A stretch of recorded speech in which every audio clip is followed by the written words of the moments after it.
테살로니가 서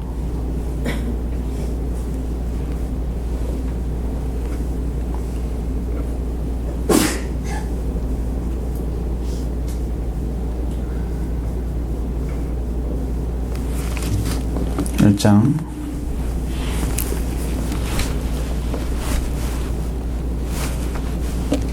1절로 12절 말씀.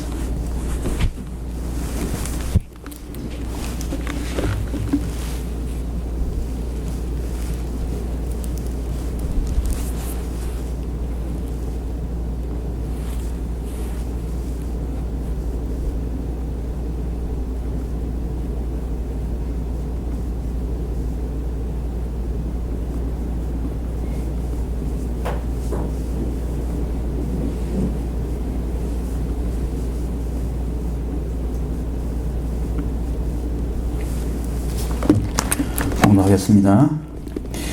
바울과 실로아노와 디모데는 하나님 우리 아버지와 주 예수 그리스도 안에 있는 테살로니가 있는 교회에 편지하나니 하나님 우리 아버지와 주 예수 그리스도로부터 은혜와 평강이 너에게 있을지어다. 형제들아 우리가 너희를 위하여 항상 하나님께 감사할지니 이것이 당연함은 너희의 믿음이 더욱 자라고 너희가 다 각기 서로 사랑함이 풍성함이니 그러면 너희가 견디고 있는 모든 박해와 환난 중에서 너희 인내와 믿음으로 말미암아 하나님의 여러 교회에서 우리가 친히 자랑하노라. 이는 하나님의 공의로운 심판의 표요 너희로 하여금 하나님의 나라에 합당한 자로 여김을 받게 하려 함이니 그 나라를 위하여 너희가 또한 고난을 받느니라. 너희로 환난을 받게 하는 자들에게는 환난으로 갚으시고 환난을 받는 너희에게는 우리와 함께 안식으로 갚으시는 것이 하나님의 공의이시니 주 예수께서 자기의 능력의 천사들과 함께 하늘로부터 불꽃 가운데 나타나실 때에 하나님을 모르는 자들과 우리 주 예수 그리스도의 복음에 복종하지 않는 자들에게 형벌을 내리시리니 이런 자들은 주의 얼굴과 그의 힘의 영광을 떠나 영원한 멸망의 형벌을 받으리로다. 그날에 그가 강림하사 그의 성도들에게 영광을 받으시고 모든 믿는 자들에게 놀랍게 여김을 얻으시리니 이는 우리의 증거가 너희에게 믿어졌습니다. 이러므로 우리도 항상 너희를 위하여 기도함은 우리 하나님이 너희를 그 부르심에 합당한 자로 여기시고 모든 선을 기뻐함과 믿음의 역사를 능력으로 이루게 하시고 우리 하나님과 주 예수 그리스도의 은혜대로 우리 주 예수의 이름이 너희 가운데 영광을 받으시고 너희도 그 안에서 영광을 받게 하려 함이라. 아멘. 데살로니가 아후서에 있는 말씀은 전서가 50년에서 51년 사이에 보내졌다고 그러죠. 고린도서 써서 여기는 51년부터 52년 사이에 써서 보냈다고 합니다.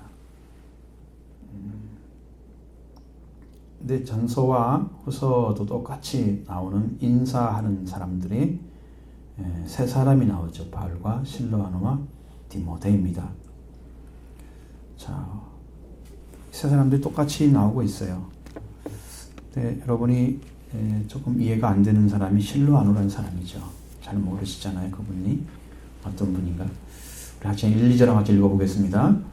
바울과 실로아노와 디모데는 하나님 우리 아버지와 주 예수 그리스도 안에 있는 데살로니가 있는 교회에 편지하노니 하나님 우리 아버지와 주 예수 그리스도로부터 은혜와 평강이 너에게 있을지어다. 아멘. 원래는 이제 너에게 있기를 이렇게 기원의 의미예요. 끝이 안 나 있는 한국어는 이제 있을지어다. 만들어 놓은 건데 여기 등장한 사람 가운데 여러분이 가진 가는 사람은 실로아노가 누구냐 이거. 디모데는 많이 들어가고 바울에 대해서는 많이 말씀드렸지만 실로아노는 한 번도 얘기한 적이 없습니다.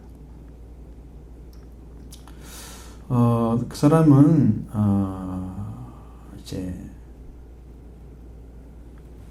실로라는 사람입니다. 신라라는 사람이죠. 이건 생각이라는 뜻을 가지고 있어요. 이름 뜻이. 초대교회 예루살렘 교회 가면요 굉장히 유력한 힘을 가진 자였습니다. 그리고 바울의 동역자입니다. 그리고 친구일 가능성도 있어요. 근데 이분이 이제 어떻게 등장하게 되냐 그러면 사도행전 15장에 넘어가서 그런 일이 벌어집니다. 첫 번째, 교회 총회가 벌어졌습니다. 예루살렘에서. 그 총회 결의사항을 안디옥의 그리스도인들에게 전달하기 위해서 바울과 같이 공적으로 파견이 됩니다. 근데 거기에 할례의 문제 때문에 모였던 사도들과 장로들 그리고 교회 대표들이 그 문제를 어떻게 결론을 냈냐면, 다만 우상에 더러운 것과 음행과 목매어 죽은 것과 피를 멀리하라 하는 그 야고보의 제안을 받아들여 가지고 그걸 채택을 합니다. 그리고 각 교회에 통보를 하라. 그래서 그때 파송된 사람이 유다와 실라라는 사람이에요.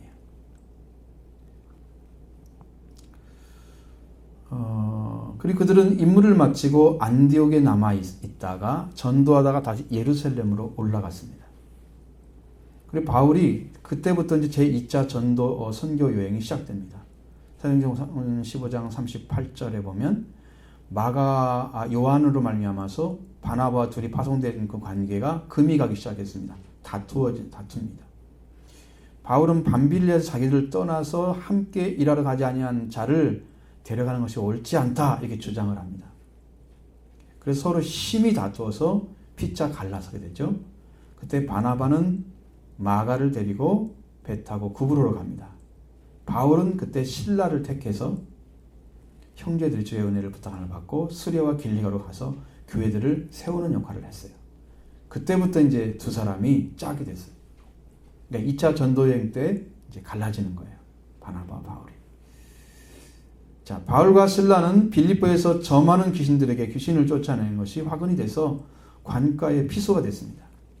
그들은 거기서 엄청나게 많이 매를 맞죠.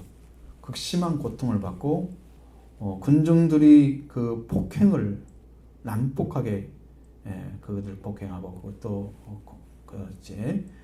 그렇게 당하고 나서 재판도 받지 않고 옷을 벗기고 구타를 당했는데 그냥 갖다 옥에다 가둬버렸습니다. 그런 순환에 대해서 고린도서 11장 25절에 기록되어 있습니다. 그 내용 자체는 자세는 아니지만, 그리고 그날 밤중에 기도하죠. 찬송합니다. 그리고 하나님께서 지진의 위험으로 그들을 구출하시죠. 거기서 이제 간수가 이들이 탈옥한 줄 압니다. 문책을 당하고 이제 나중에는 사형을 받는 것보다 자결한 게 낫겠다 생각해서 죽으려고 하는데 바울과 실라는 도망가지 않았습니다. 그들이 간수를 도와서 또 죽을 자리에서 살려주는 그런 역할을 이루고, 그래서 이제 그들에게 방법을 묻잖아요. 어떻게 구원을 받겠습니까, 선생님? 무릎 꿇고 구원을 요청합니다. 그때 주 예수를 믿으라. 그리하면 너와 내 집이 구원을 받으리라. 그건 여러분, 이 예수가 믿어지면 집이 구원 받아요. 이게 안 믿어지기 때문에 구원이 안 되는 거예요. 그 전도를 했죠. 그 예수를 믿게 된 간수는 바울과 실라를 친절한 대접을 했고, 바울과 실라는 옥에 갇히는 순환을 겪긴 했지만 주님의 능력으로 또 복음을 전하는 기회가 되어집니다. 그것이 연결이 쭉 돼요. 그 다음에 암비볼리와 아볼리안을 거쳐서 데살로니가에 있는 바울을 따라 같이 전도를 합니다. 많은 사람이 예수를 믿었지만 다시 바울과 빌라를 유대인들이 일어나서 핍박을 합니다. 그리고 막 이렇게 소동을 일으키고, 바울과 실라는 견딜 수가 없어서 베레아로 떠나가게 됐습니다. 그리고 데살로니가에 있는 유대인들이 이 소식을 듣고 와서 무리를 충동하는 거죠. 베레아에서도 또 말씀을 전하는데도 또 따라서 박해하기 시작합니다. 베레아의 친자들이 다시 또 바울을 아덴으로 데려가죠. 바울은 아덴으로 갔고, 실라와 디모데는 그 베레아에 남아서 교회를 어린 교회 성도들을 가르치고 있었습니다. 그리고 나중에 이 두 사람을 아덴에서 바울이 빨리 오라고 연락을 하죠. 그걸 떠나가지고 바울과 같이 동행한 거죠. 거기에 바울이 이쪽으로 오라 그래서 고린도에 꼭 도착한 것처럼 이렇게 성경이 기록되어 있습니다. 사도행전은 이 신라로 불린 그는 서신서에서는 꼭 실루아노라고 써있습니다. 데살로니가 전후서에서 바울과 디모데에 더불어서 무난한 인사를 보낸 사람으로 꼭 그렇게 나오는데 실루아노는 다른 데는 안 써 있어요. 별로 기록되지 않았는데 이 사람만 꼭 그렇게 나오고 있습니다. 그래서 본래는 예루살렘 교회의 아주 정유한 사람입니다. 그리고 예언자 중 한 사람이라고 성경에 기록되어 있는 그 사람이 바울의 동행자가 되는 거예요. 참 특별한 역사입니다. 자, 은혜 가운데 들어가는 것은 바로 그런 거예요. 하나님이 선택을 했을 때 그래도 그 자리에 올라온 사람을 붙들어 쓰는 거예요. 같이 다녀도 올라오지 않으면 쓸 수가 없어요. 같이 다녀도. 이 사람은 올라온 사람이에요. 바울은 어차피 사도의 직분이잖아요. 근데 신약의 선지자라고 하는 차원은요, 구약의 선지자와 같은 의미입니다. 구약은 오실 자를 예언하는 분들이 구약의 예언자들이에요. 신약의 예언자들은 오신 주님을 증거하는 자들이에요. 그래서 세례 요한이 구약의 마지막이자 신약의 첫 번째 선지자처럼 나타났어요. 보고 예수님을 전하잖아요. 여러분, 구약과 신약은 연결되어 있어요. 연장선생. 사도만 특별해요. 사도만. 구약에는 나오지 않은 전혀. 특별한 관계에 있는 사람들이에요. 이렇게 이제 바울과 실로아노, 즉 실라와 디모데가 하나님 우리 아버지 예수 안에 있는 데살로니가 교회에 편지를 합니다. 그래 그들에게 하나님 우리 아버지와 주 예수 그리스도로부터 은혜와 평강이 너에게 있기를 하고 인사를 했습니다. 참 은혜를 받으면요 평화가 오게 되어 있습니다. 은혜와 평화는 연결되어 있습니다. 그러니까 성경에 항상 인사를 그렇게 해요. 은혜와 평강이 함께하기를. 은혜가 오면 거룩한 의가 오죠. 의가 나타나면 그 사람 하나님 관계가 평화의 관계가 만들어져요. 그럼 은혜를 받은 자만이 평화를 이룰 수가 있는 거예요. 하나님 은혜 가운데 여러분도 들어가시기를 바랍니다. 이것이 바울이 그들을 향한 그 기대였습니다. 그 바울의 편지에는 항상 그게 들어있어요. 항상 들어있습니다. 바로 항상 데살로니가 교회 성도들에 의해서 항상 하나님께 감사할 것이었다. 이렇게 이야기하고 있죠. 자, 3절로 4절을 같이 읽도록 하겠습니다.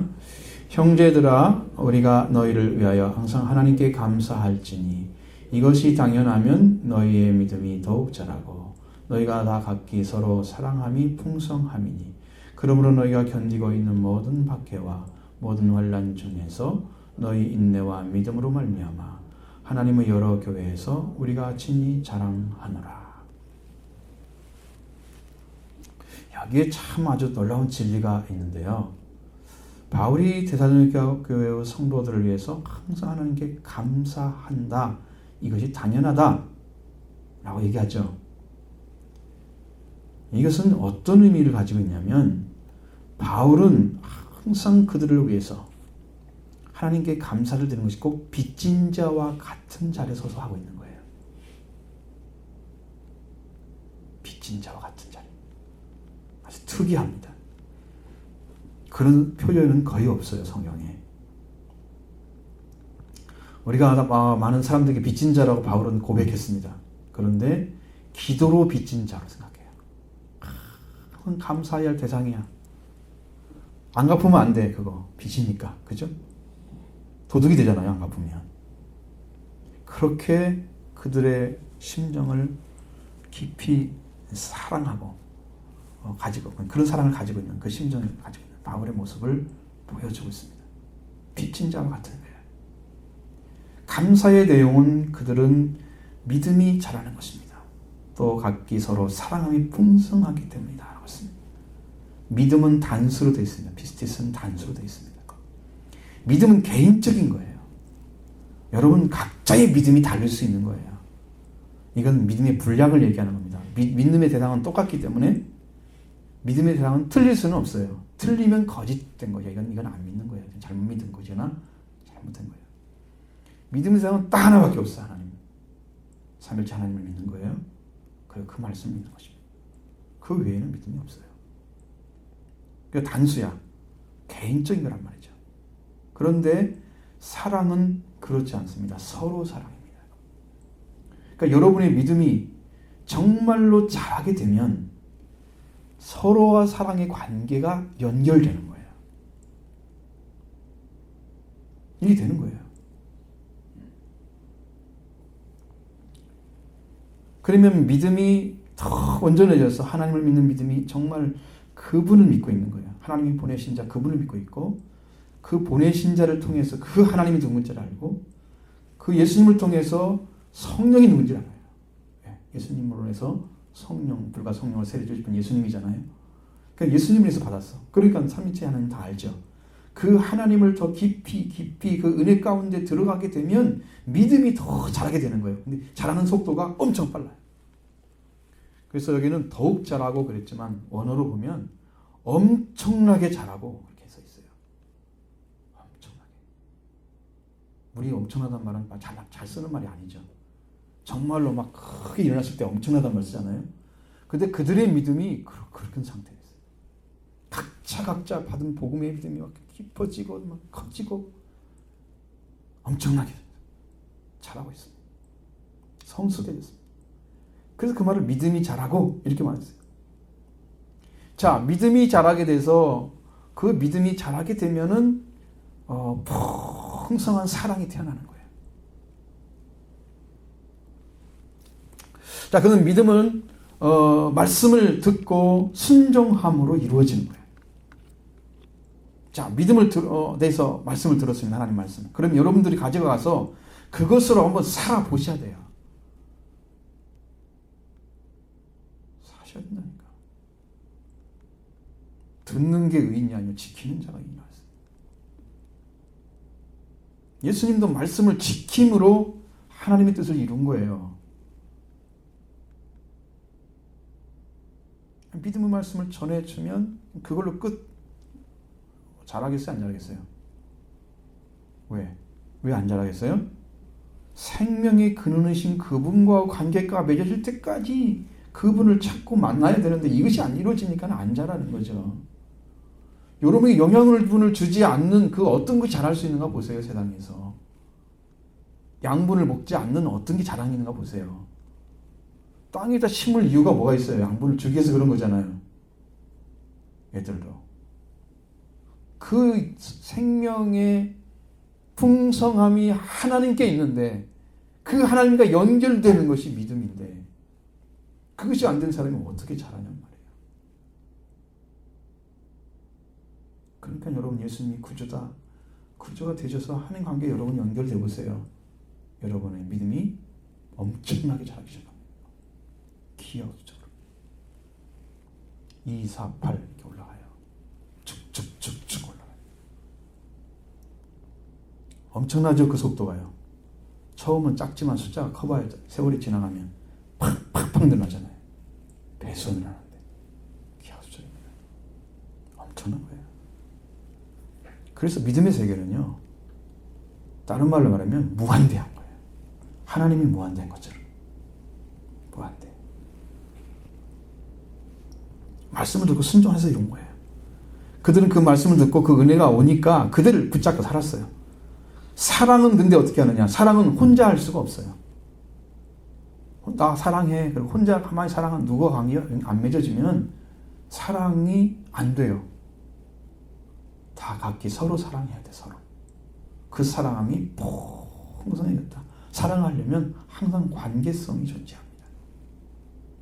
동일한 사랑을 가진 사람들이 그 사랑이 풍성해지는 거예요. 각기 사랑이 풍성한 거예요. 이것이 순환입니다. 믿음이 엄청나게 자라면 사랑이 풍성하게 되고 사랑이 풍성하게 되면 더 믿음이 성숙해지고 선순환이 이루어지는 거예요. 계속해서. 여러분 이것을 빨리 찾아야 되겠죠.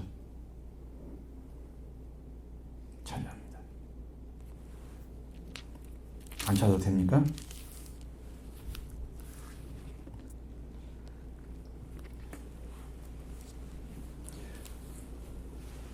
이렇게까지 올라가면요. 결국은 예수님이 서로 사랑하라는 그 사랑의 계명이 이루어지는 거예요. 거기가 완성이에요, 신앙. 여러분, 최고의 신앙은요, 사랑의 회복입니다. 그것이 이루어지는 거예요. 그게 새 계명이거든요. 예수님이 그걸 이루셨습니다. 그리고 제자들이 그렇게 하라고 그랬습니다. 내가 너희를 사랑하지 너희도 사랑해라. 그랬죠? 그 사랑이 지금 이 사람에게, 성도들에게 이루어지고 있는 거예요. 얼마나 놀라운 축복입니까? 그것을 바울은 보면서 빚진 자가 된 거야. 저들은 저렇게 말씀에 순종해서 자라가고 있고 사랑이 풍성하고 보면서 바울은 감사하지 않을 수가 없는 거예요. 그게 빚이야, 그게. 그래서 빚진 자처럼 기도를 합니다.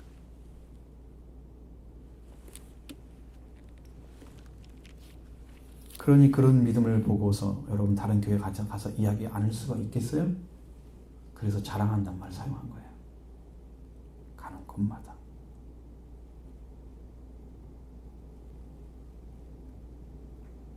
바울이 아주 결정적으로 교회 성도들에게 한 말 중에 하나가 데살로니가 전서 4장 9절에 하신 말씀이에요. 형제의 사랑에 과하게 너에게 쓸 것이 없으면 너희 자신이 하나님이 가르치신 걸 받아 서로 사랑함이라. 지금 하고 있잖아요. 쓸 것이 없대요. 그러니까 그들은 얼마나 존귀한 신앙, 영광스러운 신앙을 소유한. 그러니까 하늘의 영광이 커요, 이분들은. 이 땅에서는 환난을 당하지만.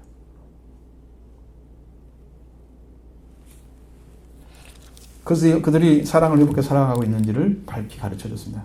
그리고 그들이 자란 믿음으로 서로의 사랑의 관계가 매우 풍성하게, 관계성이 매우 풍성하게 살아가고 있다고 말하고 있습니다. 그러니 이러한 관계성 때문에 지금 견디고 있는 모든 박해와 환난 중에서 그들은 인내와 믿음으로 말미암아 하나님 여러 교회에서 친히 너희를 자랑하는 대상이 됐다. 이렇게 바울은 이야기를 했습니다. 믿음은 사랑을 나누는 통로입니다. 하나님을 여러분 알아보십시오. 확정이 되어 보십시오. 여러분 하고 싶어 합니다. 믿음 갖고 싶으면 다 살고 싶어 합니다. 이것이 막 불처럼 일어납니다. 일어나면 이제 은혜가 충만해진 거예요. 이 하나님을 절대적으로 믿는 믿음은 하나님의 능력과 성령 그리고 큰 확신 가운데 복음으로 그들에게 던져졌습니다. 그 믿음 가운데 풍성한 사랑을 가지고 그러면서 모든 박해와 환난 중에서 인내와 믿음을 갖고까지 승리하는 길을 걸어가고 있는 거예요. 이러한 신앙생활이 여러 교회 친히 자랑하고 싶은 교회가 되었다는 것입니다. 그것이 목적은 아니잖아요. 우리가 그렇게 되기를 원하죠. 우리가 되기를 원합니다. 또 인내와 박해 가운데서 승리의 비결은 뭐냐? 믿음이 자라고 사랑이 풍성했다. 서로 사랑이 풍성했다는 것입니다. 이러한 승리의 삶을 통해서 나타난 하나님의 공의는 뭘까? 무엇 때문에 그런 삶을 말씀하시면서 이야기할까? 5절 말씀 보겠습니다. 이는 하나님의 공의로운 심판의 표여 너희로 하여금 하나님의 나라에 합당한 자로 여김을 받게 하려 함이니 그 날을 위하여 너희가 또한 고난을 받느니라. 사도 바울은 하나님의 공의로운 심판의 표가 이것이다. 그러니까 이게 어려운 거예요. 이거 어떤 것이에요? 이는 하나님의 공의로운 심판의 표요 그랬습니다. 이거 뭐가요? 뭐가 심판의 표라고요? 뭔 일이 벌어졌는데요? 없잖아요, 그 내용이. 자, 그래서 이거 보세요. 하나님의 능력과 성령과 건각신으로 일어난 결교의 부흥, 성장은 곧 하나님의 사랑으로 임하신 증거들입니다. 그러니까 복음을 받아들이는 자들을 향해서 드러내신 복음의 기쁨과 사랑이 하나님의 성도들은 그들의 삶을 송두리째 바꿔놨습니다. 우상을 섬기며 돌아왔잖아요. 말씀의 능력으로 성령의 말씀 받아서 기쁘게 살아가고 있는 성도들이 그렇게 자라게 만들었습니다. 그래서 박해와 인내로서 믿음을 지키며 승리의 삶을 살아가고 있는 거예요. 그런데 이들을 향해서 다가오는 환난과 핍박을 가하는 자들은 세상의 교회의 성도들이 이런 큰 은혜를 누리며 살아가는 것을 방해하려고 합니다. 방해가 목적이에요. 자신들이 마치 승리하는 것처럼 보였을 뿐이지 승리할 수는 없는데 그렇게 하고 있어요. 그래서 그들이 세상의 교회 성도들을 박해하면서 박해할수록 더욱더 그들은 믿음이 강해졌어요. 은혜가 더 넘쳤어요. 그래서 하나님의 공의로운 심판의 표가 이렇게 드러나게 되었습니다. 하나님의 심판은 이렇게 구원하신과 저주 가운데 살아가는 것. 환란으로 들어가게 하며 박해하는 자들과 환란을 딛고 일어서는 자들로 드러납니다. 그래서 하나님의 공의로운 심판의 표라고 얘기합니다. 표는 어떤 것이냐면은 엔데이그마라고 그럽니다. 그러면 이건 분명한 표시라는 뜻입니다. 자, 하나님이 공의로운 표, 심판의 표라는 말은 그 심판에 분명한 표시가 있다 그 말이에요.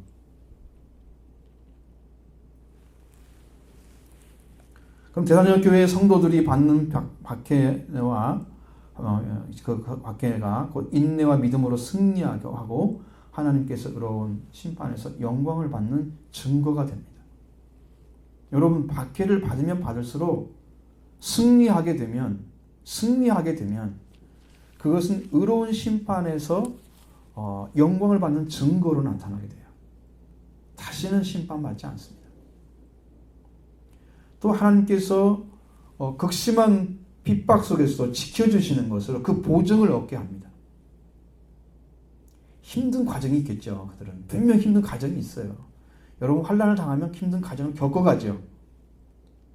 자, 그 겪어가는 과정 속에서 그들이 하나님이 함께 해주고 은혜 가운데 이끌어 가시는 그 삶을 친히 경험합니다. 그들은 하나님께서 다시 세워주는 은혜의 표가 드러난 거예요. 그러면서 하나님께서 세상의 성도들이 하나님 나라에 합당한 자로 여기심을 얻게 됐습니다.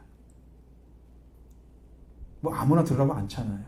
이런 환난을 통과해서 하나님 말씀에 변함없이 믿고 그 의지하는 그 믿음과 그 신앙, 그것을 통해서 하나님 나라에 들어가는 합당한 자로 여기게 되는 거예요. 그들이 그렇게 만들어져 갔어요. 예수님은 이런 말씀하시죠. 마태복음 5장 10절로 12절에서 의를 위하여 핍박을 받은 자는 복이 있나니 천국이 그들의 것입니다. 나로 말미암아 너희를 욕하고 박해하고 거짓으로 너희를 거스려 모든 악한 말할 때에는 너희에게 복이 있나니 기뻐하고 즐거워하라. 하늘은 너희 상이 큽니다. 너희 전에 있던 선자들을 이같이 박해하였느니라. 자, 우리가 그리스도 예수님 이름 때문에 박해를 받아 욕을 먹어 악한 말을 들어 그러면 우리는 복이 있는 것입니다. 우리가 잘못해서 듣는 것은 그것은 당연한 것이고 그렇지 않고 아무 잘못도 없는데 예수 이름 믿는다는 것 때문에 욕먹고 박해하고 악한 말을 들어 그건 우리에게 복을 주는 거예요. 슬퍼하고 눈물을 흘려야 하는 것이 아니고 기뻐하고 즐거워해야 되는 거예요. 그것이 왜? 하늘의 상이기 때문이죠. 그런 까닭에 진정으로 하나님 나라에 들어가는 사람들이 볼 때는 세상적인 사람들이 볼 때는 정상적인 사람이 그들이 많지 않아요. 그들의 눈에는 시각이 그렇게 돼 있어요. 그들의 눈에는 하나님과 교회 예수 그리스도에 치우쳐 있다고 생각합니다. 사회생활도 잘하고 신앙사도 하면 되지. 이렇게 양쪽 눈을 가지고 있어요. 한쪽 눈으로 치워져 있는 것이죠. 한쪽으로. 그래서 그런 삶이 싫겠죠. 또 예수님의 이름으로 말하는 것이 마음이 굳어진 자들에게는 도전적으로 들리기 때문에 오히려 말씀을 전하는 자들을 도전하고 방해하며 비방합니다. 사도행전 19장에서 보면 바울이 고린도 교회에서 다녀서 에베소에 들어가니 세례는 세밖에 모르잖아요. 예수님 가르쳐 줬습니다. 그리고 예수 이름으로 세례를 주니까 바울이 완성하는데 성령이 임하셔. 12살쯤 태어났어요. 바울이 이제 거기서부터 시작해서 12사람쯤 태어난 거기서부터 생각해서 바울이 회당에 들어가서 석 달 동안 하나님의 나라에 대해서 담대하게 강론을 합니다. 말씀을 전해요. 그런데 사도행전 19장 9절에 보면은 어떤 사람들은 마음이 굳어 순종하지 않고 무리 앞에서 이 돌을 비방하거늘 마음이 굳어진 자들은요 말씀에 도전을 해요. 그럼 비방합니다. 이 말씀에 대해서 막 섞어서 이야기하죠. 마치 자기가 잘하는 것처럼. 그래서 바울이 그들을 떠나서 제자들을 따로 세우고 두란노 서원에서 날마다 강론하니라. 마음이 굳어진 사람들은 순종하지 않지 비방하잖아요. 그러니까 그들을 떠나서 제자를 따로 세웁니다. 그들은 제외되는 거예요. 구원에서. 자꾸 환난을 갖다 주고 고통을 가중시키는 그들은요, 구원에서 자기 스스로가 자꾸 제외되는 거예요. 이것이 자기들이 멸망해 가는 표입니다. 안 믿으면 안 믿은 만큼 자꾸 이렇게 제외되는 거예요. 믿음에서.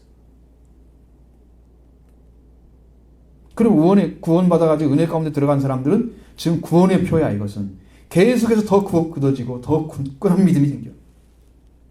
승리를 해가. 구원받은 자의 표예요. 두 가지 딱 나눠져요. 여러분은 어느 자리에 서 있습니까? 바울이 그래서 이제 거기서 더릉성에서 2년 동안 가르쳤습니다. 거기서 에베소 교회가 태어나죠. 성경의 말씀이세요. 말씀을 받아들이지 않는 것은 심판의 표입니다. 하나님이 이제 영원한 형벌을 받는 멸망의 형벌이 그들을 기다리고 있는 거예요. 예수를 믿지 않는 것이 이미 심판을 받은 것이요. 요한복음 3장 18절에 그렇게 되어 있습니다. 믿지 않는 것이 심판을 받은 거예요. 거기는 그냥 구원 안 들어오면 그대로 그냥 멸망으로 들어가. 그렇게 심판이 끝나버리는 거예요. 지금 예수를 믿고 안 믿고 여러분이 결정할 것이 아니에요. 여러분이 영혼이 죽고 멸망하느냐 사느냐 이것이 결정되는 건데, 그것이 뭐 적당히 믿고 안 믿고 뭐 종교는 자유라고 지옥에 가서 그런 말 해보세요. 자유 믿다가 망해. 그건 민주주의 세상에서만 하는 얘기예요. 영의 세계에 들어가 보세요. 그런 것이 있나? 안 믿으면 멸망이지. 뭐 세상 것 가지고 하나님 말씀을 대하려고 하면 그건 상대할 가치가 없어요. 심각합니다. 자, 이렇게 되면 하나님의 공의로운 심판은 표가 됩니다. 데살로니가 교회 성도들은 하나님의 나라를 위해서 고난을 받았습니다. 하나님 나라에 들어가려면 고난을 받게 돼 있어요. 로마서 8장 17절에도 자녀는 상속자, 성자는 하나님의 상속자, 그리스도와 함께 하는 상속자니 우리가 그와 함께 받기 위해서 고난도 함께 받아야 할 것이다. 여러분, 하나님의 영광에 들어가는데 이 땅의 사람들이 그걸 싫어한다니까요. 그 영광 속에 들어가는 사람들을 싫어한다니까, 받게 한다니까. 그래서 그 사람들이 고난을 받는 거예요. 진짜를 믿으면 받게 한다니까. 가짜로 적당해지면 잘 통하니까 싸움이 안 일어나. 진짜를 믿고 얘기하면 싸우죠. 왜? 받게 하니까. 싫어하니까. 그것이 멸망의 증거입니다. 나타나잖아요. 스스로 자기 말로 하나님을 비방하면서. 그게 분명한 거예요.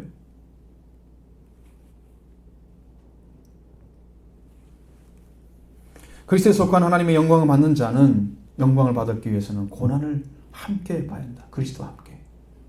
그리스도와 함께 안 받으면 안 돼요. 자기 혼자 받으면 안 돼요. 그것도. 자기 혼자 받으면 안 됩니다. 그리스도와 함께 주님도 받았기 때문에 같이 받는 거예요.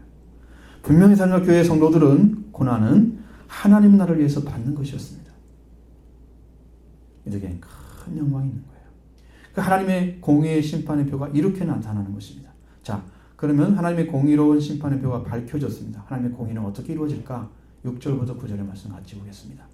너희로 환난을 받게 하는 자들에게는 환난으로 갚으시고 환난을 받는 너희에게는 우리와 함께 안식으로 갚으시는 것이 하나님의 공의시니 주 예수께서 자기의 능력의 천사들과 함께 하늘로부터 불꽃 가운데 나타나실 때에 하나님을 모르는 자들과 우리 주 예수 그리스도의 복음을 복종하지 않는 자들에게 형벌을 내리시니 이런 자들은 주의 얼굴과 그의 힘 영광을 떠나 영원 멸망의 형벌을 받으리로다. 자기 자녀들에게는 환난을 받게 하는 자들에게는 하나님은 환난으로 갚으시는 게 공의라고 말씀하고 있습니다. 자, 공의라는 말을 여러분 justice, 미스파트라고 이제 히브리어로 읽습니다. 디카우 신의 여기서 헬라어로 읽습니다. 똑같은 단어인데 이렇게 생각하면 돼요. 하나님의 공의라는 것은 절대 공정하심과 정의로우심이란 뜻입니다. 공의다 그러면 하나님은 공정하시는 거예요. 정의로우신 거예요. 아주 공평하고 정직하시단 말이에요.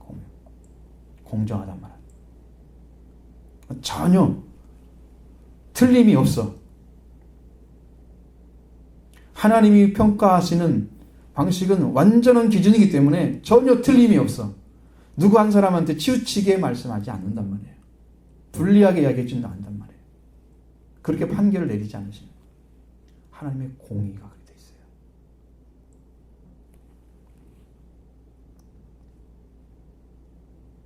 그래서 하나님은 그걸 사랑하십니다.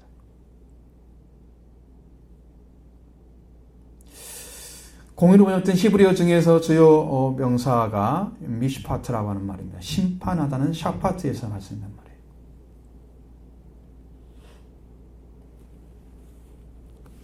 근데 이제 미시파트는 인간의 상호 관계를 정하는 하나님의 공정한 심판을 의미하는 거예요. 그러니까 틀림이 없어. 하나님의 공의는 나타나면 틀림이 없는 거예요. 디카우신에는 공의란 말로 번역됐는데 91번이 쓰여졌습니다. 신약 성경에. 근데 하나님의 공의라는 말은 거의 안 써지고 의라는 말로 많이 쓰여졌어요. 되게 성경이. 자, 그럼 여러분 이 공의를 가지고 왔습니다. 하나님의 공의. 하나님의 절대 공정하심과 정의로우심이 제사장과 성도들을 환난을 받게 하는 자들에게는 환난으로 되갚아주는 거예요. 그게 합당한 거예요. 공정하시죠? 여기 뭐라고 할 사람 없죠? 그렇습니다. 당연한 거예요. 하나님의 긍휼을 구한 것이 아니고 그들이 하나님을 믿는 자들을 박해를 했습니다. 하나님의 공의로 하면 당연히 환난을 받아야 할 자들이에요. 여기서 환난은 압박이나 고난을 받는 걸 의미합니다. 이들은 복음으로 살아가지 못하게 하려고 자기가 가진 세력으로 누르고 괴롭히고 어려움을 주는 역할을 하는 거예요. 반대편에 써가지고 하나님 없이 이렇게 한 성도들에게 환난을 가했다면 그는 자기들보다 더 강한 힘을 가진 권세를 가진 하나님께 압박을 받으며 고난을 받는 건 당연한 거예요. 그것이 형벌이에요. 환난을 받는 성도들에게는 안식으로 갚으신 하나님의 공입니다. 여러분은 힘들어. 고통을 당했어. 많은 사람이 짓밟혔어. 그래도 굴하지 않고 말씀에 서서 순종의 삶을 살았다. 하나님의 공의는 어떻게 나타날까요? 이 사람에게는 안식을 갖다 줍니다.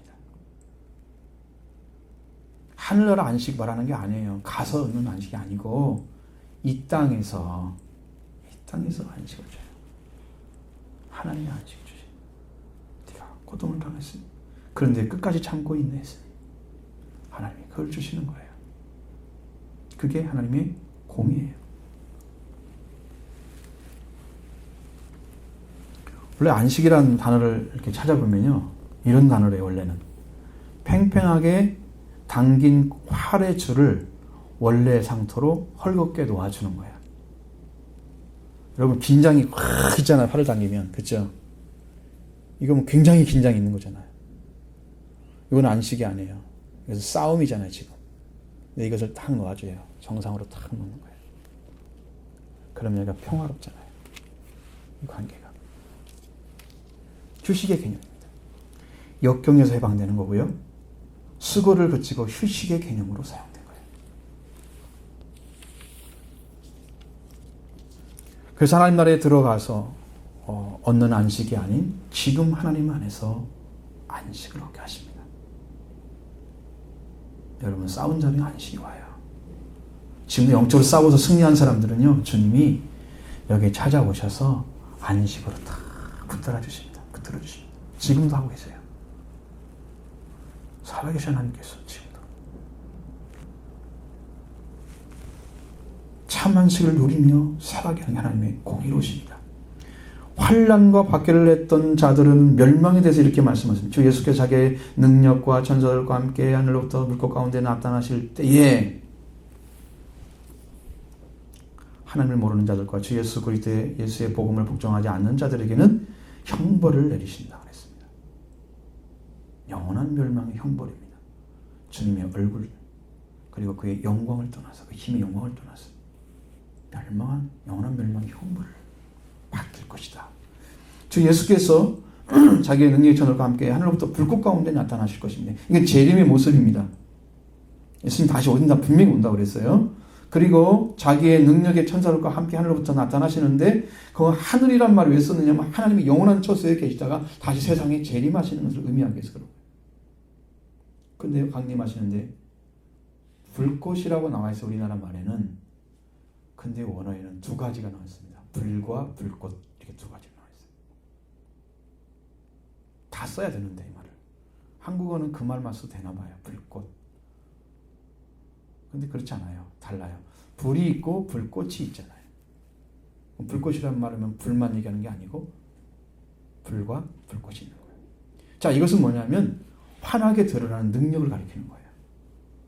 여러분, 심판을 하는데 공의로우심을 나타내려면 정확히 드러나야 하잖아요. 그것이. 밝히 드러나야 하잖아요. 아무것도 숨겨지지 않아야 되잖아요. 그래야 그것이 공정하게 정의로우심으로 하나님 평가할 수 있죠. 그래서 불꽃 가운데 오신다는 말씀하세요. 그 심판의 방법입니다. 그때는 그들이 지은 모든 죄가 낱낱이 드러나게 된다는 사실이에요. 나타나게 될 것이다 그랬어요. 폭로한다는, 드러낸다는 거예요.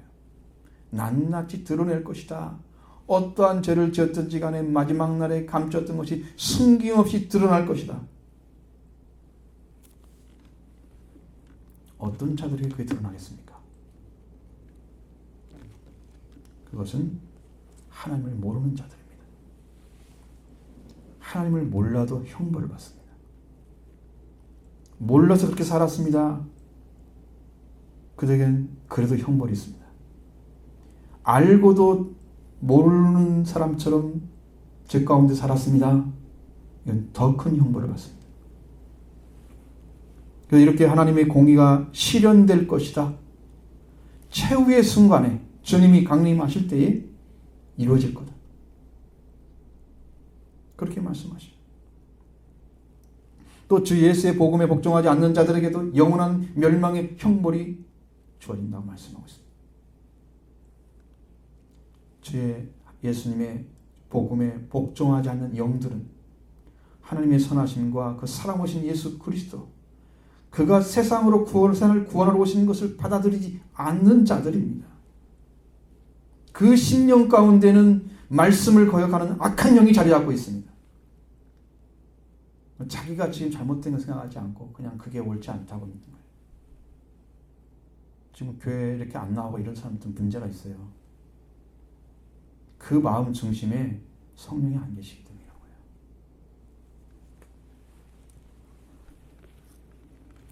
그냥 넘어지니까 난 병들었어. 여러분, 병든 사람은 의사를 찾잖아요. 안 그래요? 그 영적으로 병들었으면 의사를 찾아요. 최소한 목회자를 불러서 이런 상황들을 얘기하고 어떻게 해야 할 것인가를 물어야 되는데 한 사람이 그런 사람이 없어요. 이게 병든 게 아니잖아요. 반항하는 거죠, 영적으로. 그러니까 성령이 아니고 다른 영이 사로잡힌 거란 말이에요. 그래서 말씀에 들을 수 있는 길을 못 찾고 있는 거예요. 그거 모르시죠? 목회자가 필요 없는 거예요, 그런 사람들한테는.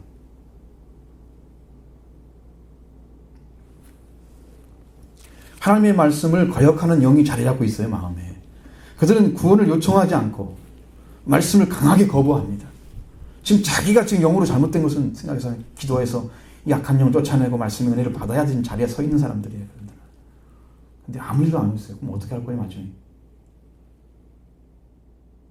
누가 책임져요?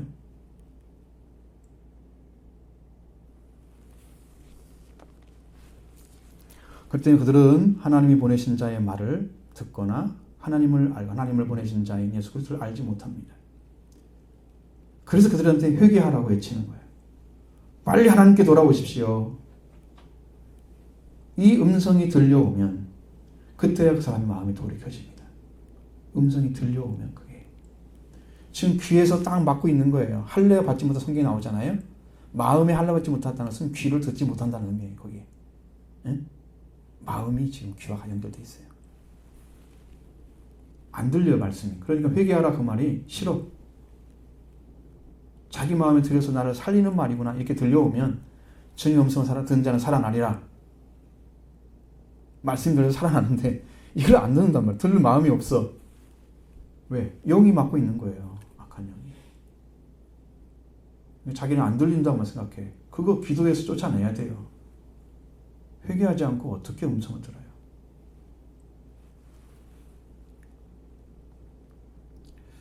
이런 복음을 받아들이지 않는 자들은 끝내 주 예수님의 복음에 복종하지 않게 됩니다. 그러한 사람은 심각한 내적 혼란이 있고 그래도 악한 본질을 따라갑니다. 그걸 짓고 지켜갑니다. 그냥. 마침내 주 예수님의 복음을 거역하고 복종하지 않게 됩니다. 그리스도 예수를 믿는 믿음이 모두가 다 이 복음을 복종하지 않는, 그를 믿는 자들이 모두가 다 복음을 복종하지 않는 자들은 아닌 것이죠. 그러나 진리에 응답하지 않고 악한 일, 하나님을 떠나서 하나님과 관계없는 일로 응답하는 사람, 영적 관계가 가지고 있지 않기 때문에 그게 안 되는 거예요.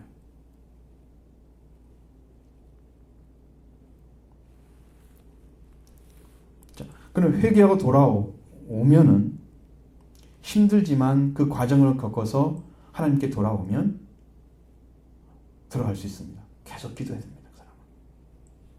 한두 번 기도해야 되는 게 아니고 연속적인 기도를 통해서 자기 속에 지금 들어있는 악한 영, 말씀을 거역하는, 거부하는, 진리를 순종하지 않으려고 하는 그 영적인 그 관계를 깨트려버리고, 사탄을 이렇게 깨트려버리고 하나님 관계 다시 들어가야 돼요. 그럼 하나님이 받아주십니다.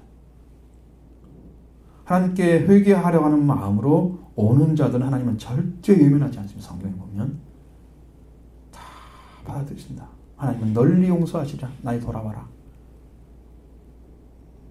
내가 돌아오려면 여호와께 돌아오라. 그러면 그가 널리 용서하시리라. 용서해 주십니다. 자, 그런데 이제 끝까지 우리를 구원하신 예수 그리스도의 복음을 복종하지 아니하면 이런 자들은 주의 얼굴과 그 힘의 영광을 떠나 영원한 멸망의 형벌을 받을 것이다 말씀하셨습니다. 주님이 직접 오셔서 구원의 창시자가 되어주셨습니다. 주님의 구원과 그의 능력으로 말미암아 죽은 자를 살리시는 그 능력, 그 영광, 부활은 하나님의 영광으로 나타나는 것입니다. 그 영광을 떠나서 영원한 멸망의 형벌을 받을 것이다. 성경은 그렇게 말씀하고 있는 거예요. 하나님의 선하심도 외면하고 우리가 죽음에 속한 죄인도 알지도 못하고 창조자인 피조물 관계도 알지 못하고 우리 생명을 영원히 살도록 창조받은 것도 알지 못하는 자들, 그들에게 더 이상의 사랑도 공연도 주어지지 않습니다. 주의 얼굴과 그 영광을 떠나서 영원한 멸망의 형벌을 받는다. 영원한 멸망의 형벌은 하나님이 정하신 방법에 따라서 영원히 형벌이 집행되는 것을 말하는 거예요. 영원히. 그 멸망이 계속되는 거예요. 근데 죽지 않는 멸망이야, 이것은. 그래서 영원한 멸망이란 말을 쓰는 거예요. 죽었다고 하면 한 번에 끝났다 그러면 영원한 건 아니잖아요. 죽음으로 한 번으로 끝나죠. 그죠? 그럼 영원한 말을 쓸 필요가 없어요. 이것은 단어가 필요 없는 단어예요. 그냥 형벌을 받을 거다. 죽음의 형벌. 한 번만 죽어서 끝나면 영원한 형벌을, 멸망 형벌한 말을 쓸 필요가 없어요. 너무너무 두려운 거예요. 그 나라에 못 들어가면 어떡하려고. 하나님의 공의로운 방식이 이거예요. 그러면 그날에 예수님 재림하신 날에 성도들에게 주님은 어떻게 대접받을 것인가, 거기에 대해서 10절 말씀이 기록되어 있습니다. 같이 보시죠. 그날에 그가 강림하사 그의 성도들에게 영광을 받으시고 모든 믿는 자들에게서 놀랍게 여김을 받으시니 이는 우리의 증거가 너에게 믿어졌습니다. 그날, 이제 강림하시는 날이에요. 주님이 강림하시는 그날에 그의 성도들에게 영광을 받으시고 모든 믿는 자들에게 놀랍게 여김을 얻으실 거다. 그럽니다. 그날은 주님이 강림하시는 날, 이 땅에 오시는 날입니다. 주님이 오실 그날이 반드시 있습니다. 성경에 약속되어 있고 그것이 지금 과정 속에 있어요. 지금 이루어지고 하고 있어요. 하나하나 지금 만들어져 가고 있습니다.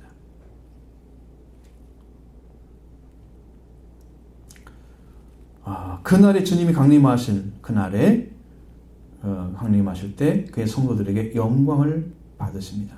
왜 받느냐면 성도들은요, 주님의 영광을 위해서 살아가고 있는 자들을 말하는 거예요, 여기서는. 그러니까 그를 맞이하기 위해서 주님의 오심을 기다리고 또 기다렸던 자들이에요. 그냥 느닷없이 손님이 오면 놀랍게만 하지 별로 반갑지가 않잖아요. 근데 우리가 기다리고 기다린 그분이 왔어. 얼마나 반갑겠어요. 영광 받으시겠죠. 그런 사람이 아니시기 때문에 영광을 받으시는 거예요. 우리는 반가워 이렇게 표현하겠지만 우리 입장에서는 정말 너무 반가워 막 그러면서 기쁨을 표현하겠지만 주님을 향한데 반가워 그렇게 할 수 있는 게 아니잖아요. 주님은 높으신 분이신데 영광을 받으십니다. 성도들은 할렐루야 찬양을 할 것입니다. 기뻐서 뛸 거예요. 그 만난 자들은. 아마 이것은 이 땅에서 이루어질 일은 아닐 거고요. 이것은 영적으로 지금 얘기하는 거예요. 왜? 이 땅에서 예수님을 만나게 되면 그럼 멸망받을 자들이에요. 주님이 이 땅에 와서 강림을 하셨다 그러면요, 멸망받을 자들이에요. 그 전에 환란이 다 끝난 상태에서 마지막 아마겟돈 전쟁 끝나고 예수님이 재림하시기 때문에 그 전쟁 끝나고 불바다 된 상태에서 그때 예수님이 영접한다고 해가지고 할렐루야 하고 있는 사람이 있겠어요? 멸망의 자식들이지. 살아남지 못해요, 한 사람도. 그러니까 땅에서는 영접하지 못해요. 그냥 얘기해 주는 거예요, 이렇게. 이건 분명히 공중에서 만난다고 나와 있잖아. 우리가 이 대사전서 4장 16절에 나와 있잖아요. 그렇죠? 사탄이 그 어떤 것을 쫓아내고 거기에 공중에서 주를 만나려니 그와 항상 함께 있으라 그랬죠. 그 세계를 이제 우리는 들어가서 주를 만나는 걸 의미합니다. 땅에서 만나는 걸 말하는 게 아니에요. 주는 일단 만나는 자들만 얘기했어요. 다른 얘기는 안 하고. 자, 그리고 주님이 강림하실 때마다 성도들은 모두 믿는 자들이에요. 주님은 그들에게 놀랍게 여기심 받을 것입니다. 그들은 주님을 고대하고 고대했기 때문에 그들의 주님을 맞이하는 순간에 뜨겁고 기쁘고 감격한 큰 소리 외침이 있을 것입니다. 영접하는 시간이 될 것입니다. 이러한 것들을 사도 바울이 얘기했는데 해달라 교회들은 그 증거를 다 받고 믿었습니다. 이게 놀라운 사실이에요. 여러분 말씀 듣는 대로 다 믿어지면 얼마나 좋겠어요. 놀랍잖아요. 그 짧은 시간에 새 안식일 3주잖아요. 그 안에 그냥 막 말씀을 전했는데 그들이 예수 그리스도의 죽으심과 부활을 다 영접하고 그냥 그 영적으로 축복이 확 임하셔. 강력한 말씀이 이런 거예요. 여기까지 다 이해를 했어요. 지금 예수님 오시는 데까지 다. 또 이들이 그 증거를 믿었대요. 얼마나 놀라운 일이에요. 그 짧은 기간에도.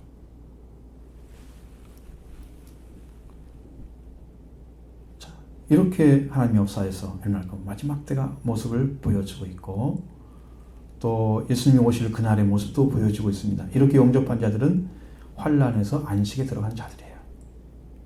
환란을 당하다가. 자, 마지막으로 바울이 데살로니가교회에서 기도하고 있는 내용을 11, 12절에 기록해 놨습니다. 같이 보십니다. 이러므로 우리도 항상 너희를 위하여 기도함은 우리 하나님이 너희를 그 부르심에 합당한 자로 여기시고 모든 선을 기뻐함과 믿음의 역사를 능력으로 이루게 하시고 우리 하나님과 주 예수 그리스도의 은혜대로 우리 주 예수의 이름이 너희 가운데 영광을 받으시고 너희도 그 안에서 영광을 받게 하려 함이라. 아멘. 바울의 기도는 항상 성도를 위해서 있습니다. 우리 하나님이 너희를 부르신 그 부르심에 합당한 자로 여기게 되기를 위해서 기도했습니다. 여러분 얼마나 중요한 문제예요. 부르심을 받은 자가 합당하지 않으면 영적인 심각한 위기를 초래하는 거예요. 자, 부름 받은 사람이 부름 받은 자의 목적대로 세워주지 않으면은 이 사람이 심각하다니까요. 이게 부름 받은 건지 아닌 건지 잘 몰라요. 자기가. 그래서 정직하게 믿음의 생활을 하지 않으면 그렇게 가능성이 있습니다. 여러분 초대한 사람만 택한 사람은 적다. 마태복음 22장 1절로 13절의 말씀에 그 내용이 잘 나와 있습니다. 합당하냐 합당하지 않느냐. 천국 비유죠. 임금님의 자녀 아들이 혼인잔치를 하게 돼서 손님들을 막 청하잖아요. 정들을 보내서 혼인자리에 오십시오. 오기를 싫어했습니다. 그러니까 다른 종들을 또 보내가지고 청한 사람들에게 내가 오찬을 준비해 나의 소와 살찐정을 잡고 모든 걸 준비 갖추었으니 혼인자리에 오십시오. 임금이 보냈습니다. 그러니 그는 돌아보자 한 사람은 자기 밭으로 가고 한 사람은 자기 사업하러 가고 그 남은 자들은 종들을 모욕하고 죽입니다. 그래서 임금이 대노에서 군대를 보내가지고 살인한 자들을 다 진멸시켜버리고 동네를 불살라버렸습니다.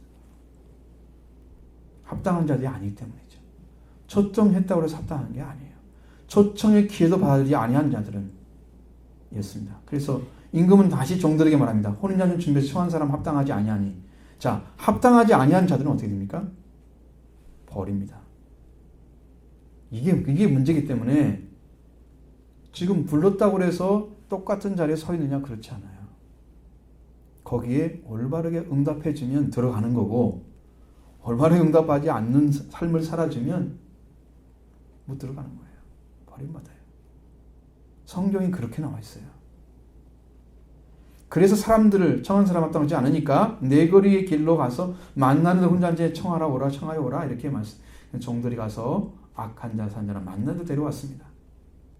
혼인집에 손님이 가득 채워져 있습니다. 드디어 임금이 손님들을 보러 들어오셨습니다. 근데 그 중에 한 사람이 예복을 입지 않은 사람이 있었다. 친구여, 어째서 예복을 입지 않고 여기 들어왔느냐? 그는 아무 말도 안 했습니다. 임금님은 사환들에게 말합니다. 그 손발을 묶어 바깥 어두운데 내던지라. 거기서 슬피 울매를 갈게 되리라. 이게 지옥을 말하는 거예요. 지옥을 본 사람은 다 얘기를 해요. 이런 형벌이 그곳에 있다고. 그러면서 그 결론이 뭐냐면 청함을 받은 자는 많되 택함을 입은 자는 적으니라. 왜? 청함은 똑같이 받았어요. 다 기회가 주어지는 거예요. 예수님 전해지면. 근데 그것을 올바로 응답할 수 있는 자리에 서야 돼요. 오라면 와야죠. 가라면 가고. 순종하지 않으면 자격 박탈시킵니다.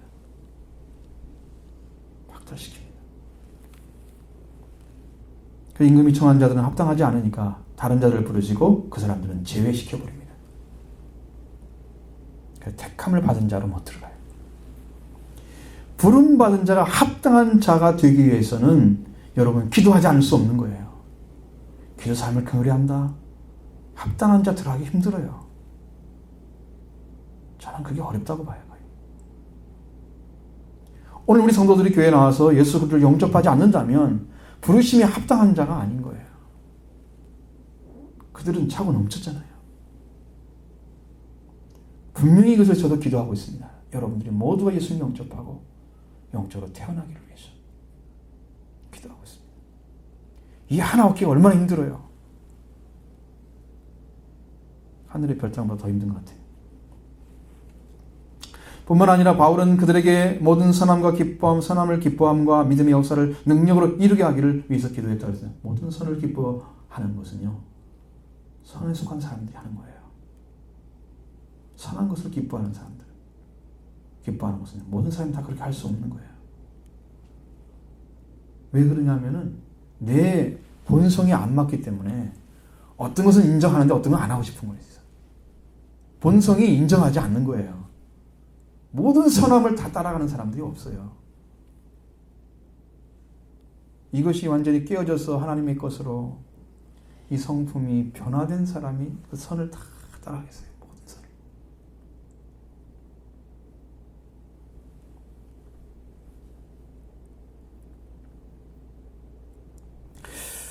자, 그래서 모든 선을 기뻐하는 것은 우리가 선택하고 따라갈 축복의 길 역사를 이뤄가는 것입니다. 우리가 해야 될 일이에요. 우리가 당연히 해야 됩니다. 그 선을 쫓아 따라가는. 그리고 그 다음에 믿음의 역사를 능력으로 이루는 것을 말합니다. 믿음의 역사가 능력으로 이루어지기를 기도하고 있죠. 자, 바울은 데살로니가 성도들에게 믿음의 풍성한 열매 맺기를 기도하고 있는 거예요. 믿음의 일이라는 것은 믿음을 통해서 능력으로 맺어지는 열매를 가리키는 것입니다. 자, 믿음으로 이렇게 했더니 이런 일이 생겼어. 하나님이 이렇게 도와주셨어. 하나님이 이런 열매를 맺게 해주셨어. 여러분 자랑할 수 있어야 돼요. 그런 삶이 이루어지기 위해서 바울은 기도하고 있는 거예요. 이렇게 되는 것이 하나님이 주님의 공의로운 심판으로 할 때 바울은 공의로운 것은 하나님을 모르고 주의 복음을 믿지 않는 자들에게 형벌로 나타나고 화를 받는 자들에게 안식을 갚아주시고 주님 오시는 그날에는 주님은 성도들 영광을 받으시고 모든 자들에게 놀랍기를 받으실 것이다. 그런 연장선상에서 우리 하나님이 불의를 부르신 그름에 합당한 자를 여기시고 모든 선을 기뻐하고 하나님의 능력 믿음의 역사를 능력으로 이루게 하시길 기도하고 있는 거예요. 연장선상에서. 공의에 대한 이야기가 연장선상에 있는 거예요. 뿐만 아니라 우리 하나님 주 예수 그리스도의 은혜대로 주 예수의 이름이 너희 가운데 영광을 받으시고 너희들 간에서 영광을 받게 하려 함이라. 자, 성도들에게 영광을 받으셔야 할 대상은 누굽니까? 그 하나님이죠. 하나님. 예수 그리스도입니다. 그분이 주신 은혜대로 그 예수의 이름이 영광을 받으셔야 돼요. 성도들이 영광을 돌려야 할 이름은 예수님이세요. 그분이 우리에게 은혜를 주셨기 때문에 그 은혜가 기인해서 우리가 하나님 자녀가 되고 축복의 길을 걷는 거예요. 그러니까 영광을 돌려야 돼. 그 이름 앞에. 성도들은 예수 안에서 또 영광을 받습니다. 성도들은. 그래서 구원을 받은 자들은 예수님 통해서 받은 구원 때문에 사실은 너무나 큰 축복을 받은 거잖아요. 이 땅의 멸망의 사식이 죽지 않는 생명에 들어가서 그 영광을 받았는데 이미 다 얻은 거잖아요. 그 축복을. 축복받은 사람들이잖아요. 그런데 안에 들어가면 또 영광을 주셔. 예수님 안에서.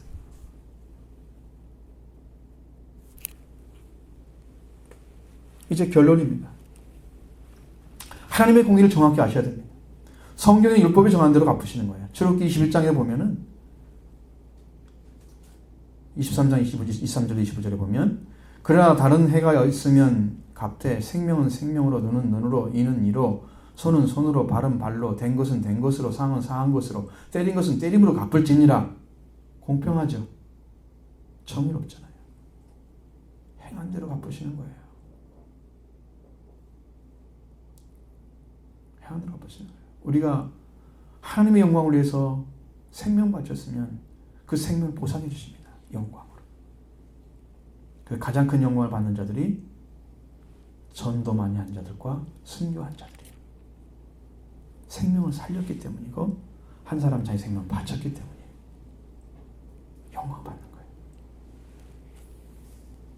이 공평합니다.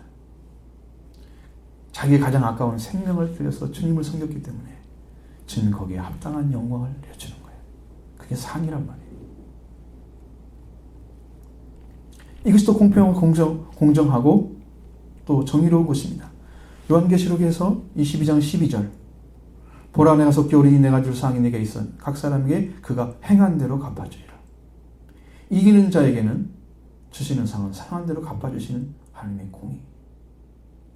여러분 이겼기 때문에 승리를 했기 때문에 그 승리하기 위해서 얼마나 많은 힘을 기울여서 정말 시간도 바치고 말씀에 다른 사람이 참 어떤 욕도 많이 얻어먹겠죠. 당신하고 신앙이 안 맞아. 그럴 수 있고 많은 사람들끼리 싸울 수도 있고 그런 욕을 얻으면서 주님을 위해서 바쳤더니 주님께 행한 대로 주님이 갚아주셔야지. 그렇게 했는데 억울하게 안 갚아주면 그 사람이 한 게 뭐가 있어요. 그죠? 행한 대로 갚아주죠. 그게 성경이에요. 말씀에 따라서 살아가면 주님을 사랑하고 교회를 사랑하고 하나님 나라를 사랑하고 가정의 생명을 살리기 위해서 잘해. 충성하고 교회에 봉사하는 그런 심령을 찾은 사람들이 하나님 영광 주면 누가 영광 받아요? 다 갚아주실 거예요. 충성하기 바랍니다. 교회 많이 봉사하셔야 돼요.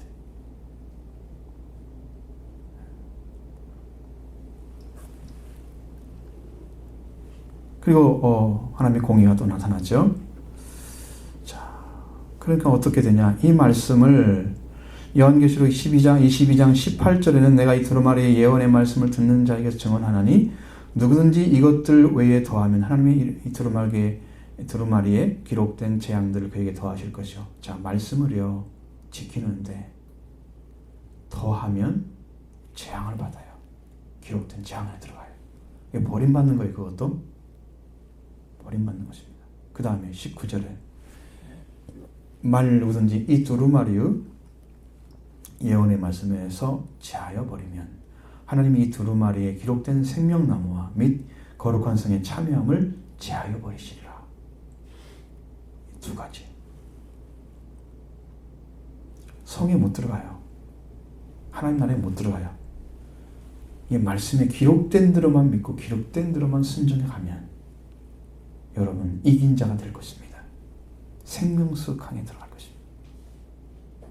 증의 보좌에 이를 것입니다. 영광에 참여할 것입니다. 온갖 축복이 다 준비되어 있어요. 수고한 자들이 그걸 갚아주는 게 하나님의 공의예요. 행한 대로 갚아주리라. 아무 일도 안 했는데 상급 많이 줘봐요. 이상하잖아요.